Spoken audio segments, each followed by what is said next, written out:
Olá, galera do quinto ano! Vamos então a mais uma aula de geografia.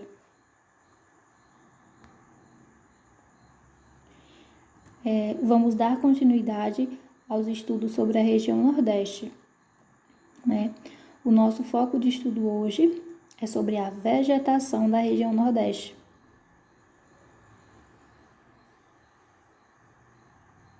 Conteúdo presente nas páginas 80 e 81 do livro de Geografia. Essa figura é para que nós, mais uma vez, vejamos no mapa a representação da região Nordeste, certo? Vejam aí todo esse traçado vermelho, todas essas partes que estão com destaque na cor vermelha, representam os estados, que compõem a região Nordeste.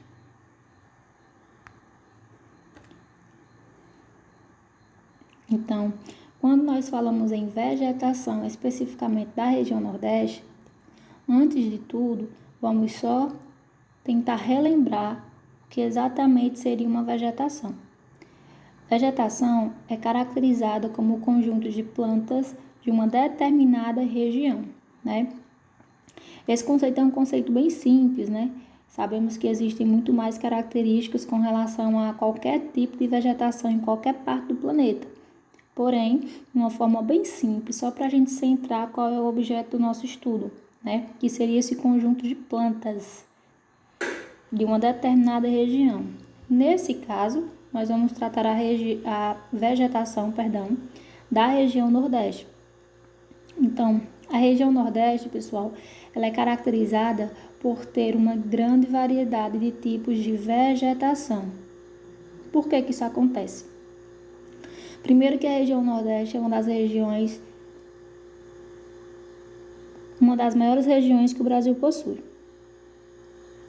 Depois, por consequência, o Brasil tem alguns tipos de climas, como a gente já viu na aula anterior. Então, se nós sabemos que a vegetação ela é um elemento que trabalha junto, que se constitui junto do clima. Em uma área eu vou ter diversos climas, vou ter climas diferentes, como nós temos na região Nordeste. Então, consequentemente, como resultado, nós vamos ter uma região que também possui alguns tipos de vegetação. Então, é possível sim dizer que, assim como o Nordeste tem uma grande variedade de climas, ele também vai ter uma grande variedade de tipos de vegetação. Assim como também, nós não podemos deixar de lembrar, de que o solo, o que a gente costuma popularmente chamar de terra, ele é um fator também que determina qual tipo de vegetação eu estou falando. Então, se nós temos uma região onde há uma grande diversidade de climas e temos uma região com uma grande diversidade de vegetação,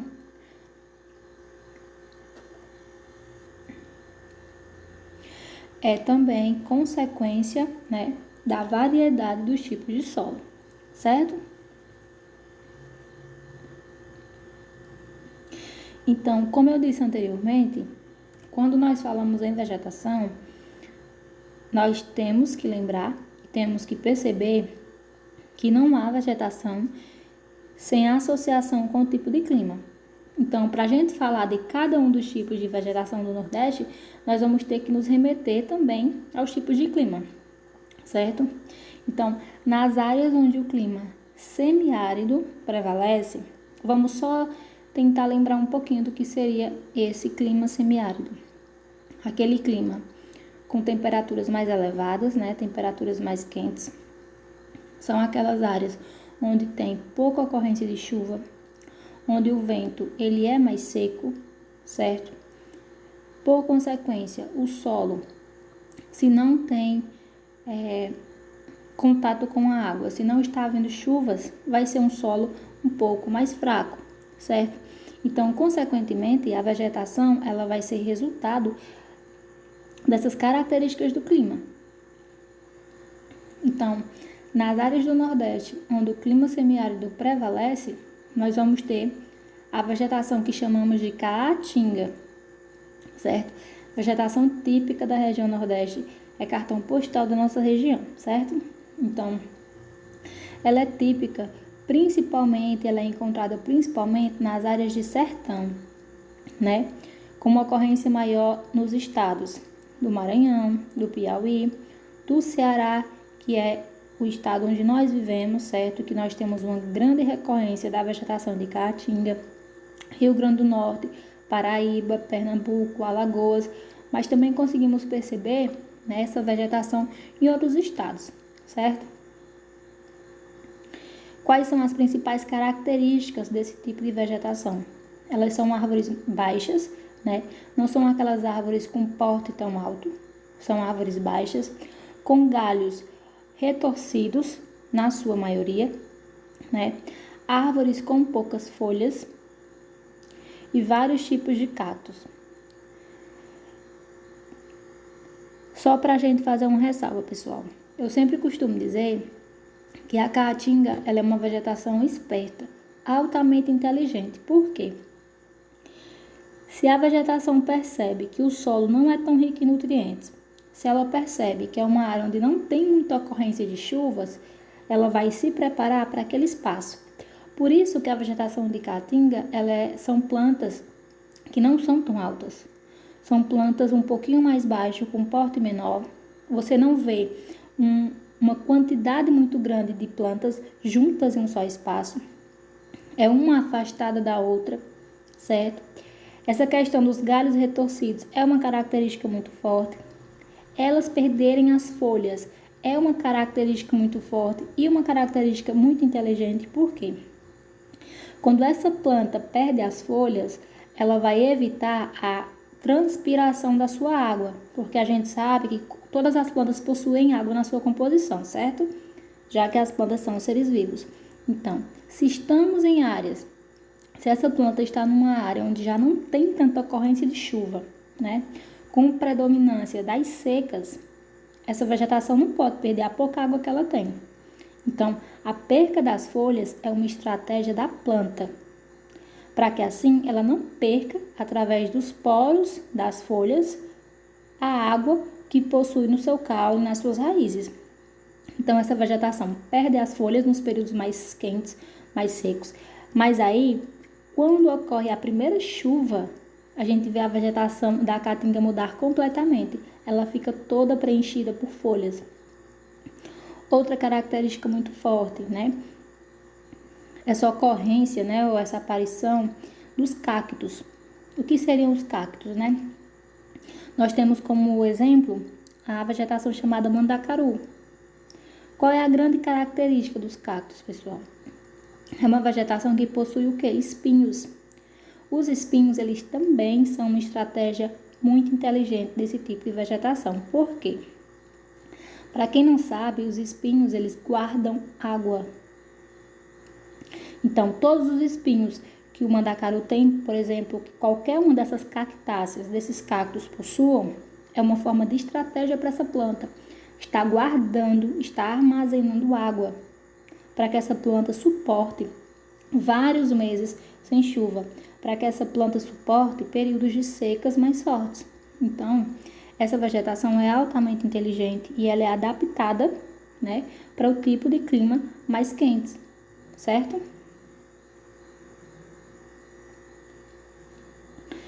Nós dizemos hoje que dentro do território brasileiro, a caatinga ela possui um espaço de aproximadamente 11% do território brasileiro. Como eu disse antes, ela é uma vegetação característica da região Nordeste. Somos conhecidos por essa vegetação também, né? Então, ela é um dos biomas mais estudados no Brasil, ela é um dos biomas que mais se destaca. Sofre com desmatamento, sofre com as queimadas também, mas hoje nós possuímos 11%, né, de todo o território nacional com essa vegetação.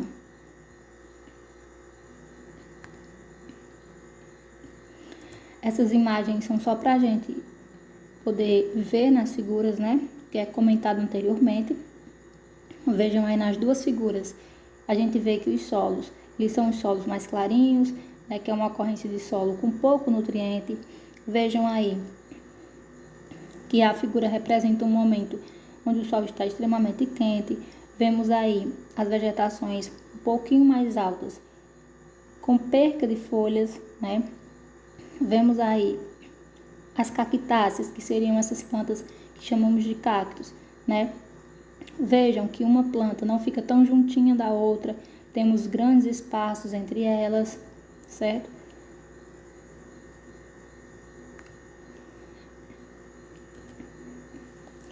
O cerrado também é um tipo de vegetação encontrada na região Nordeste. Damos esse nome a uma vegetação muito parecida com a vegetação chamada savana, né? Esse tipo de vegetação, pessoal, ela é encontrada no continente africano.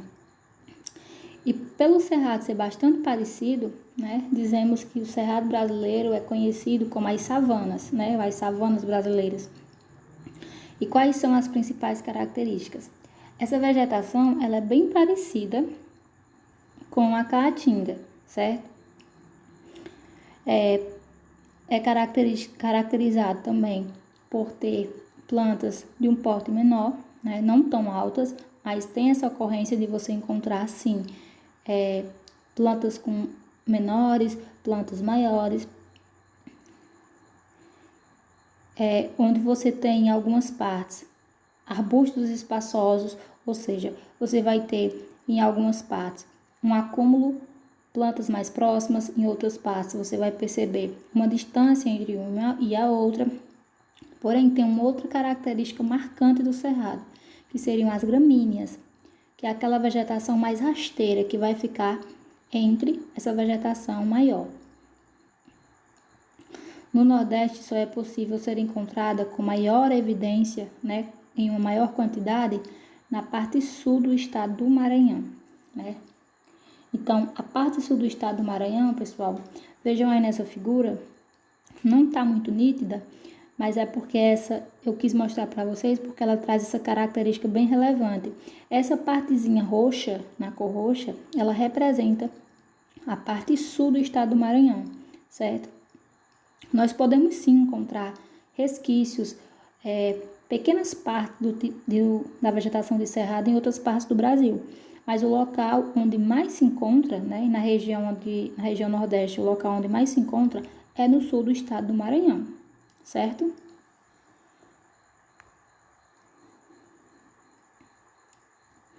Essa figura é a representação de uma das áreas onde possui a vegetação do cerrado. Quando falamos das gramíneas, né, como eu disse que é uma característica marcante do cerrado, que diferencia da caatinga, nos referimos, pessoal, a essa vegetação rasteira, certo? Essa vegetação menor, que lembra bastante os capins, por exemplo, certo? Quando a gente fala de vegetação gramínea, nós estamos nos referindo a essa vegetação, semelhante ao tamanho, à altura da grama, certo? Característica forte da vegetação do cerrado.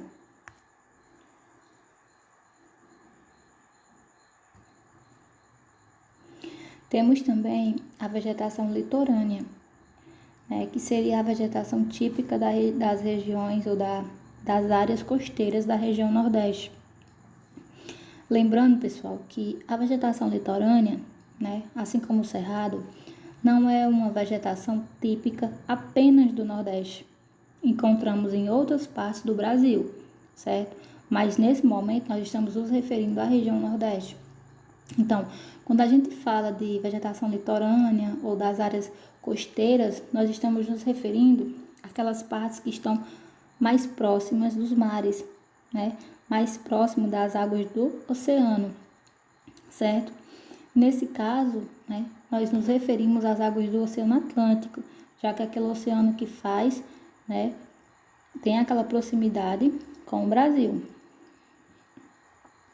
Então, é possível encontrar dentro da região Nordeste, né, essa vegetação nos estados do Maranhão, do Piauí, do Ceará, o nosso estado, né, com uma frequência muito forte nas áreas próximas de Fortaleza e em Fortaleza, Rio Grande do Norte, Paraíba, Pernambuco, assim como alguns outros estados também da região Nordeste, certo?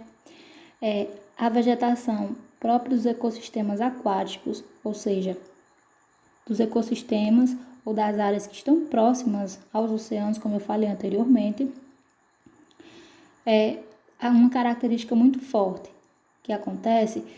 Como nós sabemos, os oceanos, né, possuem um movimento chamado de ondas, né, aquele movimento que a água vai fazer de acordo com os ventos que estão ali batendo frequentemente.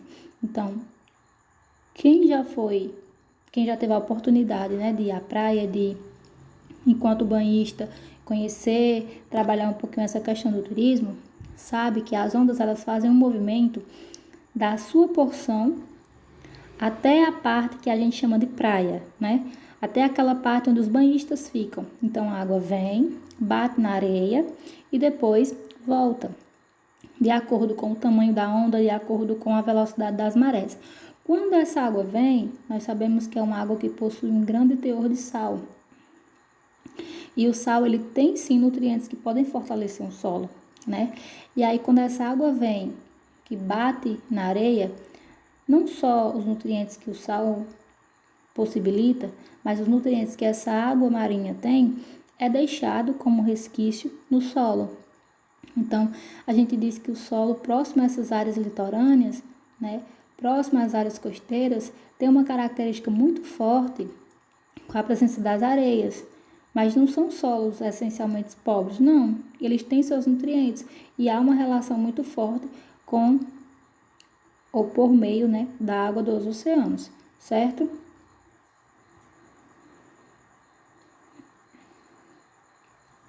Dentro dessa vegetação litorânea, pessoal, um grande destaque que a gente tem no Nordeste é a vegetação que nós chamamos de mangue. Né? É um tipo de vegetação típica das regiões alagadiças. Uma região alagadiça ou uma área alagadiça é uma área que está alagada, ou seja, que tem uma grande recorrência, tem uma grande frequência, que acumula bastante água. Então, quando isso acontece, que desenvolve essa vegetação de mangue, nós dizemos que formam um manguezal, típico das áreas do Nordeste. Inclusive, em Fortaleza, né, aqui no nosso estado do Ceará, tem uma grande frequência dos manguezais, certo? Então, como é que surge, como é que acontece essa vegetação? Surge do contato do ambiente terrestre e marítimo, tendo uma relação com a água dos rios e com as águas dos mares. Por que diz que é um contato com o ambiente terrestre e com o ambiente marítimo? Porque as raízes dessas plantas, pessoal, ela fica fincada, né? Ela fica colocada no solo, como a raiz de qualquer outra planta. Se desenvolve, né, abaixo da superfície. Porém, essa raiz, ela tem um diferencial na vegetação de mangue, porque ela está fixada no solo, né? Porém, como é uma área que está alagada e tem uma grande quantidade de água, essas raízes precisam do oxigênio exterior para que a planta se desenvolva. Então, é uma planta que vai ter metade da sua raiz fixada na terra, fixada no solo, e outra parte da raiz a gente consegue ver, né, externo, na parte externa, na parte territorial, vamos dizer assim.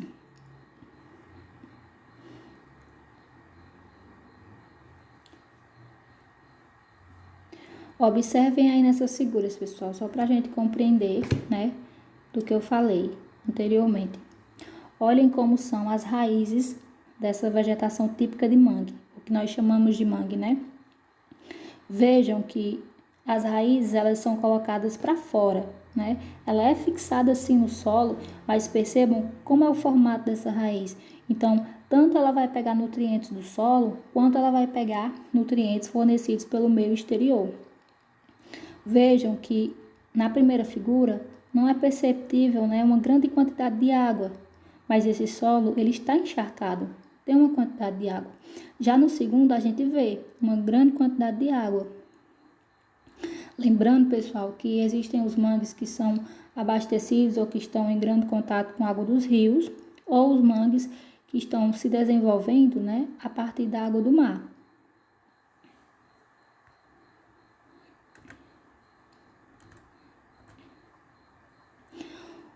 Uma outra vegetação típica dessas áreas costeiras, essas áreas do litoral, né, próximo à água dos oceanos, tem a vegetação das dunas. Para quem já foi à praia, aquelas partes onde você vê um grande acúmulo de areia, aquelas porções bem altas de areia, chamamos de duna, certo? Então, nessas porções também existe uma vegetação e a gente caracteriza, como vegetação de dunas, certo?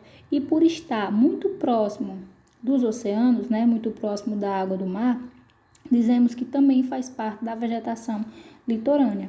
Assim como também a aparição dos coqueiros, que é muito frequente, né, pessoal?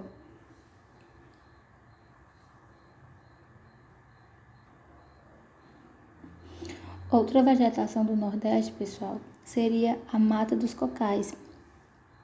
É considerada uma mata de transição. Por que tem esse termo mata de transição e por que está entre parênteses? O que seria transição? É como se fosse uma vegetação que ela vai ficar entre dois climas diferentes. Essa transição significa isso. Em qual sentido? Olha só. Essa mata dos cocais, ela vai estar localizada em áreas mais úmidas, né, que tem uma grande recorrência de chuvas, onde o solo tem mais água, onde o ar é mais úmido. Esse tipo de solo caracteriza a aparição das florestas, que são as vegetações mais altas, né, com aqueles caules mais altos, onde uma planta fica mais próxima da outra, certo?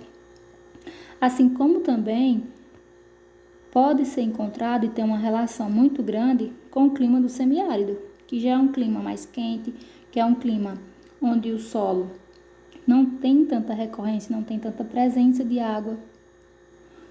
O ar é um ar mais seco, não tem com frequência as chuvas, né? Já que tem uma característica muito forte da presença das secas. Então é dito que é uma vegetação em transição, por isso, porque ela fica entre esses dois climas, fica nesses estados que ficam entre os dois climas, certo? E por consequência, podemos ter aparição de plantas mais baixas que se assemelhem à caatinga, podemos ter aparição de plantas de árvores mais altas que se pareçam com vegetações de florestas, certo? E no caso do Nordeste, né, nós dizemos que a mata dos cocais, dentro da nossa região, tem uma característica muito forte e as plantas que mais aparecem como vegetação de destaque seria o babaçu e a carnaúba. Para quem não conhece o babaçu, pessoal, vejam aí essa segunda figura. Vejam que trata-se de uma palmeira, certo? Nós temos aí a representação da própria planta, né? E temos um destaque muito grande para os frutos, né? Vejam aí essa espécie de cacho, né? Que vou colocar assim, cada uma dessas bolinhas nós vamos ter os frutos que o babaçu vai fornecer, né? Então, o babaçu popularmente é conhecido como coco de macaco, né?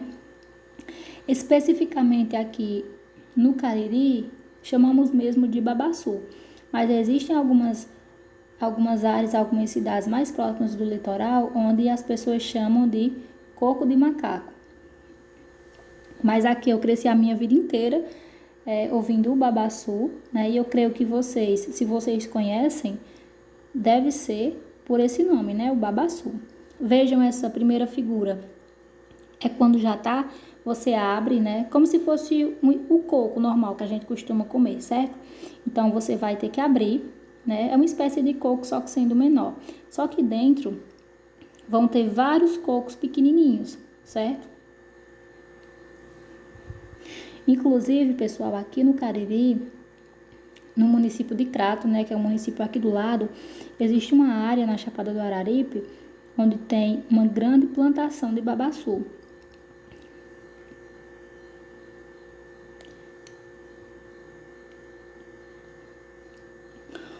Uma outra planta, né, recorrente aqui do Nordeste e que entra nessa classificação da mata dos cocais seria outra palmeira, chamada de carnaúba.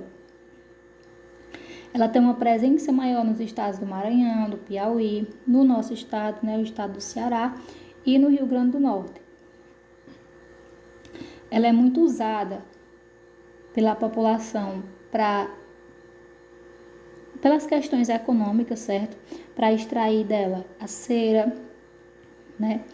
Um líquido que transformamos e chamamos de glicerina, o próprio óleo, né? É produzido um álcool através do fruto e do próprio caule da carnaúba. Então, como um artigo econômico, ela é uma palmeira que ela dá, de certa forma, uma boa economia para as áreas que têm essa vegetação, certo? As pessoas usam como uma fonte de renda mesmo. Aqui no Ceará, ela é encontrada nas áreas mais próximas de Fortaleza. Não sei se vocês já foram, mas quem já viajou para Fortaleza de carro, por exemplo, de carro próprio, né? E você vai conseguindo ir devagarzinho, vai olhando a paisagem, a gente vai vendo uma diferença na vegetação, certo? E quando a gente está chegando próximo à cidade de Fortaleza, a gente vai vendo uma grande aparição de palmeiras. Essas palmeiras são as carnaúbas, certo? Aqui no Cariri, nós não temos ocorrência da carnaúba como nós temos do babaçu. Porém, em Fortaleza, precisamente, né, e nas áreas mais próximas, bem próximas da capital Fortaleza, nós temos uma grande quantidade da produção de carnaúba. Não é à toa que existem várias fábricas hoje em Fortaleza que trabalham justamente com isso, né? Pegando os elementos que a carnaúba pode fornecer e, de alguma forma, transformando nas indústrias e levando para o comércio, certo?